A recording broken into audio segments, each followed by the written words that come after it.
6 kilometre പ്രതി മണിക്കൂർ വേഗത്തിൽ 5 മണിക്കൂറും 4 കിലോമീറ്റർ പ്രതി മണിക്കൂർ വേഗത്തിൽ 10 മണിക്കൂറും നടന്നാൽ യാത്രയിലെ ശരാശരി വേഗത കാണുക. ശരാശരി വേഗത കാണണം, ആവറേജ് സ്പീഡ് കാണണം. ഈ സഞ്ചരിച്ച ദൂരങ്ങൾ തുല്യമാകുമ്പോൾ ശരാശരി വേഗത ആണ് നമ്മളൊരു സൂത്രവാക്യം ഉപയോഗിച്ച് കണക്ക് ചെയ്യും.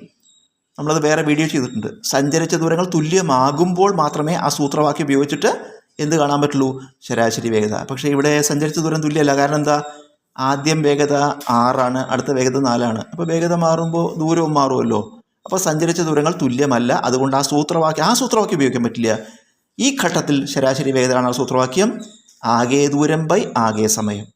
ശരാശരി വേഗത ആകെ ദൂരം ബൈ ആകെ സമയം. ഇത് സഞ്ചരിച്ച ദൂരങ്ങൾ തുല്യമല്ലാതിരിക്കുമ്പോഴാണ് ഈ സൂത്രവാക്യം. ഇനി നമുക്ക് ദൂരം കാണാൻ സൂത്രവാക്യം അറിയാം. സമയം ഇൻറ്റു വേഗത. ദൂരം സമയം ഇൻറ്റു വേഗത. അപ്പോൾ ആദ്യ ഘട്ടത്തിൽ ദൂരം എന്താ? ദൂരം കാണാൻ സമയം ഇൻറ്റു വേഗതയാണ്. അപ്പോൾ ഇവിടെ സമയം 5ഉം വേഗത 6ഉം. അപ്പോൾ ദൂരം സമയം ഇൻറ്റു വേഗത 5 ഇൻറ്റു 6. ഇത് ആദ്യ ഘട്ടത്തിലത്തെ. അതുപോലെ ഇവിടെ വേഗത 4, സമയം 10. അപ്പോൾ ദൂരം 4 ഇൻറ്റു 10 അല്ലെങ്കിൽ 10 ഇൻറ്റു 4. 5 ഇൻറ്റു 6 ഇത് ആദ്യത്തെ ദൂരം. 10 ഇൻറ്റു 4 അടുത്ത ദൂരം. അപ്പോൾ രണ്ടും കൂടി കൂട്ടി ആകെ ദൂരമായി. ബൈ ആകെ സമയം. എത്ര മണിക്കൂറാണ്? 5 മണിക്കൂറും 10 മണിക്കൂറും. 5 + 10.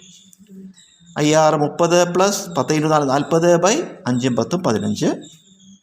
ഇത് കൂട്ടുമ്പോൾ 30 40 70 ബൈ 15. 5 കൊണ്ട് പഠിച്ചെടുക്കുമ്പോൾ 14 5 70 35 15. ഇതിനെ നമുക്ക് മിക്സഡ് ഫ്രാക്ഷനാക്കി എഴുതാം. മിശ്രഭിന്നം. 14 എത്ര? 3.